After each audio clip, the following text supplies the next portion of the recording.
রাসূলুল্লাহ সাল্লাল্লাহু আলাইহি ওয়াসাল্লাম কী করেছেন? তিনি মসজিদের মধ্যে একটা খিমা বেঁধেছেন, ছোট্ট একটা জায়গা করেছেন যেখানে তিনি সৃষ্টির অন্য লোকদের থেকে আলাদা হয়ে যেতেন। এখানে তিনি একান্তভাবে তাঁর রবের ইবাদত করতেন।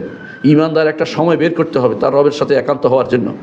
একান্ত হলে তার চোখ দিয়ে পানি আসবে, সে চিন্তা করবে আমাকে কবরে যেতে হবে, কবরে কেউ আমার সাথী হবে না, হাসরের মাঠে আমাকে থাকতে হবে, আমার রব আমাকে যদি উদ্ধার না করে আমি এই বিপদ থেকে উদ্ধার পেতে পারবো না।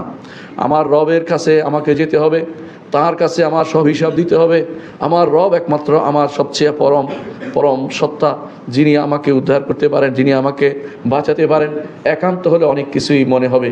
এই জন্য রাসূলুল্লাহ সাল্লাল্লাহু আলাইহি ওয়াসাল্লাম হাদিসটি স্মরণ করুন, তিনি বলেছেন ওই ব্যক্তিকে আল্লাহ আরশের নিচে ছায়া দিবেন যেই ব্যক্তি একান্ত হওয়ার পরে তার চোখ থেকে পানি পড়ে গেছে এবং সেই ব্যক্তি আল্লাহর ভয়ে একান্ত হয়ে চোখ থেকে পানি ছেড়ে দিয়েছে।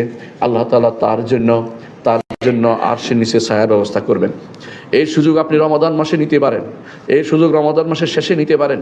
একান্ত হবেন, কোনো গল্প গুজব নয়। কেউ আসলে তাকে বলবেন যে আপনি কিছু কোরআন তেলাওয়াত করেন, তাকে নসিহত করবেন যে আপনি কোরআন তেলাওয়াত করেন, সালাতের সময় কাটান, সুবহানাল্লাহ আলহামদুলিল্লাহ আল্লাহু আকবার আজকারের সময় কাটান, গল্প গুজবে সময় কাটাবেন না। অনেকে আছে মসজিদে বসেই গল্প শুরু করে দিচ্ছেন, সেটা ঠিক নয়। এই সময়টুকু আল্লাহর জন্য একান্ত হওয়ার চেষ্টা করবেন। রাসূলুল্লাহ সাল্লাল্লাহু আলাইহি ওয়াসাল্লাম এটাই করতেন।